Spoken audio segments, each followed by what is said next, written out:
नमस्कार मित्रों, मेरा नाम है आदित्य। आप देख रहे हैं एडवोकेट आदित्य यूट्यूब चैनल। चर्चा जजमेंट्स की प्रोग्राम का ये आप 28वां पार्ट देख रहे हैं और अपने इस प्रोग्राम में मैं आपको हाई कोर्ट और सुप्रीम कोर्ट के जो भी मैट्रिमोनियल केस से संबंधित जजमेंट्स आती हैं उनके बारे में बताता हूं कि अगर आपका भी वैसा ही सेम मामला होगा तो आप इन जजमेंट्स को अपने केस में लगा सके और फायदा ले सके।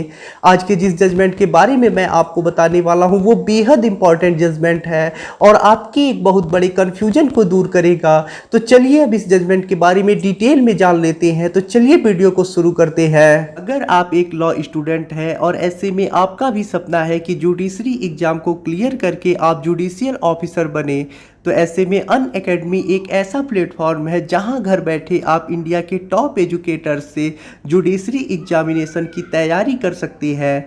ये जो एजुकेटर है वो आपको लॉ के बारे में जानकारी देने के साथ ही साथ आपको अन्य ऐसे भी तरीके बताएंगे जिनकी मदद से आप बड़ी आसानी से अपनी तैयारी कर सकेंगे और सफलता प्राप्त कर सकेंगे। अभी अनअकैडमी के प्लेटफॉर्म पे UJST यानी अनअकैडमी जुडिशरी स्कॉलरशिप टेस्ट 2021 चल रहा है, जिसमें पार्टिसिपेट करके आप एक्साइटिंग प्राइजेस जीत सकते हैं और 40 लाख रुपए तक का स्कॉलरशिप भी जीत सकते हैं। अगर आप अनअकैडमी से सब्सक्रिप्शन लेते हैं तो ऐसे में आप घर बैठे ही इंडिया के टॉप एजुकेटर से अपने जुडिशरी एग्जामिनेशन की तैयारी भी कर सकते हैं। आपको अनलिमिटेड एक्सेस टू कोर्सेज मिलेंगे, प्रैक्टिस टेस्ट मिलेंगे, बैच कोर्सेज मिलेंगे और साथ ही साथ स्टडी मटेरियल भी आपको PDF के फॉर्म में मिलेगी और ऐसी तमाम सुविधाएं मिलेंगी जिससे कि आप अपने स्टडी को, अपनी तैयारी को बड़ी आसानी से कर सकती हैं और सफलता भी प्राप्त कर सकती हैं।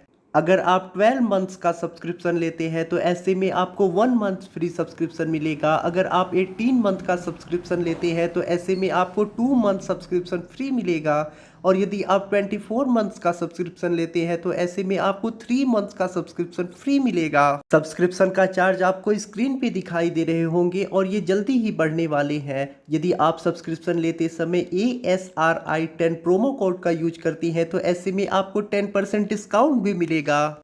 आज के जिस जजमेंट के बारे में मैं आपको बताने वाला हूं वो पति के ऊपर लगे भारतीय दंड संहिता की धारा 498A 377 को क्रैशिंग से संबंधित है, जिसे इलाहाबाद हाई कोर्ट ने दिया है। ये judgement Sachin Kumar versus state of UP के केस में आया है। ये चीज तो आप जानते ही होंगे कि भारतीय दंड संहिता की धारा 498A और भारतीय दंड संहिता की धारा 377 दोनों समझौता करने योग्य अपराध नहीं होते हैं। यानी यदि इसमें एक बार FIR दर्ज हो जाता है, एक बार केस दर्ज हो जाता है, तो फिर ये जो केस होते हैं इसमें समझौता कर पाना इतना आसान नहीं होता है। भले से ही जिसने केस दर्ज कराया है, यानी अगर आपकी पत्नी ने आपके ऊपर केस दर्ज कराया है और बाद में वो समझौता करने को तैयार हो जाती है, वो केस वापस लेने को तैयार हो जाती है, वो साथ रहने को तैयार हो जाती है, तो भी ऐसे में समझौता इस केस में कर पाना इतना आसान नहीं होता है, क्योंकि ये जो दो धाराएं होती हैं ये समझौता करने योग्य नहीं होती हैं। समझौता करने पे प्रतिबंध है इन धाराओं में।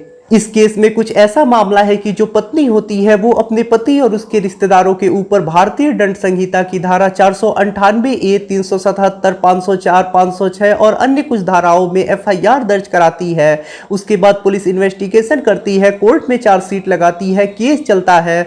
कुछ दिनों के बाद पति और पत्नी में समझौता हो जाता है, दोनों साथ साथ रहने को तैयार हो जाते हैं। लेकिन अब ये समस्या बन जाती है कि ये केस कैसे समाप्त होगा, क्योंकि भारतीय दंड संहिता की धारा 498A और 377 में समझौता कर पाना इतना आसान नहीं होता है। ये दो धाराएं समझौता करने योग्य नहीं होती हैं। उसके बाद जो पति होता है वो 482 CRPC में हाई कोर्ट में एप्लीकेशन लगाता है कि जो FIR हुआ है उसे क्वैश कर दिया जाए, इस आधार पे कि पति पत्नी दोनों में समझौता हो गया है, पत्नी साथ रहने को तैयार हो गई है। उसके बाद जो हाई कोर्ट होता है केस के पहलुओं को देखता है, पत्नी का बयान दर्ज कराता है जिसमें पत्नी साथ रहने को तैयार हुई होती है और केस के अन्य पहलुओं को देखने के बाद हाई कोर्ट खुद कहता है कि यदि पति और पत्नी दोनों साथ रहने को तैयार हो गए हैं, पत्नी अपना केस वापस लेके अपने पति के साथ रहने को तैयार है, तो ऐसे में ये आधार बन सकता है केस को क्वैश करने का, रद्द करने का, यानी समझौता के आधार पर यह केस समाप्त किया जा सकता है। तो यदि आपका भी ऐसा ही मामला है, आपकी भी पत्नी ने आपके ऊपर भारतीय दंड संहिता की धारा 498A, 377 और अन्य कुछ धाराओं में FIR दर्ज कराया है,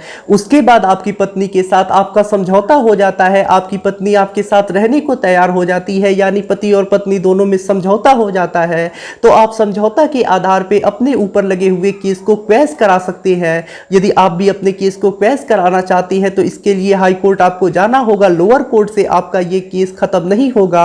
अगर आपके ऊपर एक बार भारतीय दंड संहिता की धारा 498A में केस दर्ज हो जाता है, बाद में आपकी पत्नी समझौता को रेडी हो जाती है, तो ऐसे में लोअर कोर्ट से ये केस इतना आसानी से नहीं समाप्त होगा।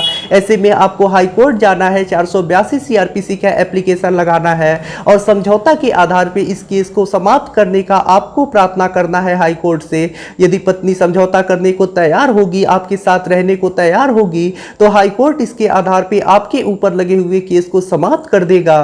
तो भारतीय दंड संहिता की धारा 498A, 377 भले से ही समझौता करने योग्य धाराएं नहीं है, इसके बावजूद भी यदि आप चाहें तो हाई कोर्ट से इसमें समझौता कर सकते हैं। यदि आपकी पत्नी आपके साथ रहने को तैयार है तो ऐसे में आप हाई कोर्ट में 482 CRPC का एप्लीकेशन लगा के और अपने ऊपर लगे हुए केस को समाप्त करा सकते हैं। तो आशा करता हूं आपका एक बहुत बड़ा कंफ्यूजन समाप्त हो गया होगा कि यदि आपकी भी पत्नी ने आपके ऊपर एक बार केस दर्ज करा दिया है और उसमें समझौता होने वाला है, तो आप जरूर ये सोच रहे होंगे कि किस प्रकार से इस केस में समझौता होगा। तो आपको ये जानकारी मिल गई होगी कि आप किस प्रकार से इस केस में समझौता कर सकते हैं और अपने ऊपर लगे हुए केस को समाप्त कर सकते हैं। जिस जजमेंट के बारे में मैंने आपको बताया, उस जजमेंट का लिंक आपको डिस्क्रिप्शन में मिल जाएगा। आप वहां से जाके जजमेंट को डाउनलोड कर सकते हैं। और यदि आप भी अपनी पत्नी के साथ ऐसे ही समझौता कर रहे हैं तो इस जजमेंट का यूज अपने केस में कर सकते हैं। इससे आपको काफी ज्यादा मदद मिलेगी।